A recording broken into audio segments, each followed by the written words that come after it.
sommes lundi 5 juin et dans un petit peu moins d'un mois, nous allons faire la fête à l'Escar. En effet, les 1er et 2 juillet, vous avez rendez-vous avec Bonne Fête l'Escar.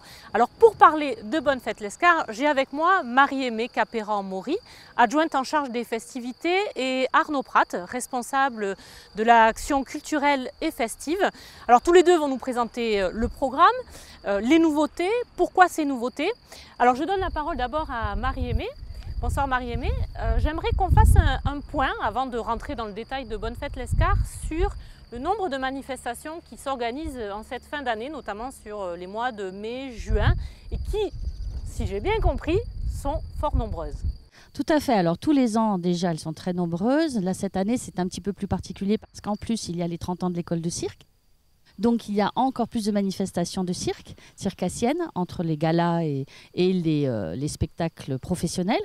Il y a aussi tous les vides-greniers organisés par les associations, les concerts de l'action culturelle, ce qui fait un grand nombre d'animations en fait dans la ville qui parfois posent quelques problèmes techniques pour nos services techniques. Voilà. Bon, il y a aussi les galas des écoles municipales, parce qu'il ne faut pas oublier qu'on a quand même 3 écoles municipales. Donc ça fait beaucoup de manifestations au mois de juin. Alors Arnaud va nous présenter précisément la partie fête de la musique, donc qui se profile sur le dimanche de Bonne Fête l'Escar. Mais avant ça, Marie-Aimée, pourquoi venir faire la fête à l'Escar les 1er et 2 juillet? Oh, il y a énormément de raisons pour venir faire la fête. Donc, pour les sportifs, il y a le samedi qui est consacré quasiment au sport toute la journée, avec un départ en course à 9 h jusqu'au soir, en fait, avec de la musique. Et donc, toute la journée, des équipes qui vont s'affronter.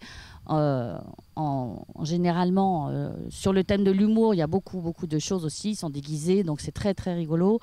Les gens s'affrontent à tout niveau. Et le lendemain, donc...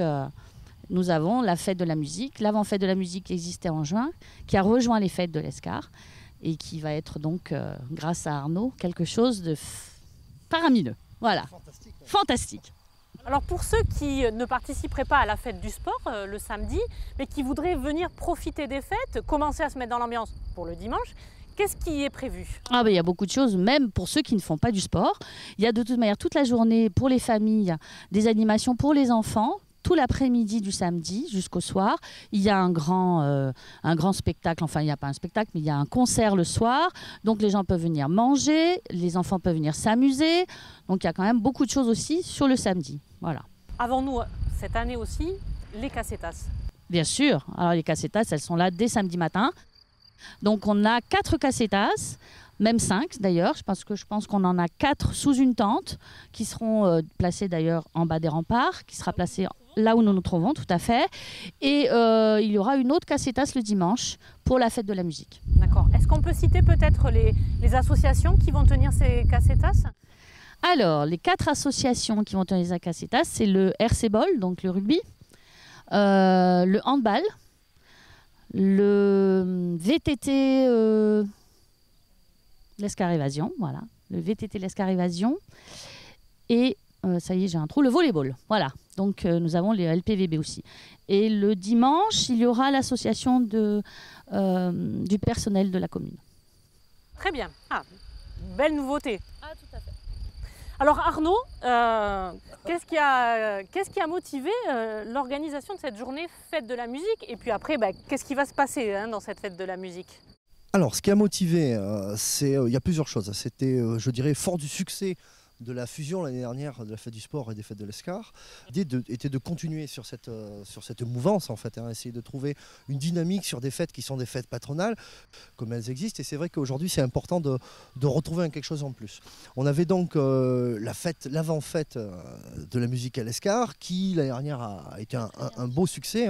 On avait à peu près une 40aine de groupes répartis sur le haut de l'Escar. Du coup, c'est vrai que c'était vraiment faire le parallèle, une journée sport, une journée musique, tout ça sous, je dirais, le titre Bonne Fête l'Escar, et de façon à avoir vraiment de tout pour tout le monde, je dirais. Voilà. Cette journée, comment elle va se passer? Elle va se passer avec toujours une 30aine de groupes à partir de 14 h qui vont être répartis sur 2 sites. Au niveau du fronton, avec 2 scènes, et sous un très grand chapiteau ici, avec les casetas, avec 2 autres scènes. En même temps, nous aurons toujours la fête foraine, bien évidemment. ainsi que les animations pour enfants. Un village festival qui est en train de se monter, où il y aura des stands autour du monde de la musique, des gens qui vont vendre des CD, un stand photo, des expos photos et aussi quelques camelots. Et évidemment, le grand feu d'artifice à 22h45 avec une surprise pour la bande-son. Et voilà. Le savoir. Oui, la bande-son, c'est une surprise? Je ne sais pas, je demande au chef. Alors c'est une surprise, non, on va bientôt le savoir. L'idée est de garder vraiment cet esprit local. C'était l'esprit des fêtes de l'Escar évidemment, mais surtout et aussi de l'avant-fête de la musique. C'est-à-dire qu'il n'y a pas de tête d'affiche, il y a vraiment des groupes qui viennent d'ici, qui sont du cru. Il y a des groupes lescariens, ceux qui viennent de plus loin viennent de Pau, à l'autre bout. Mais c'est vrai que c'est quelque chose qui a beaucoup plu au public l'année dernière, qui a tourné. Il y a beaucoup d'échanges, il y a beaucoup de participation et de collaboration, c'est intéressant.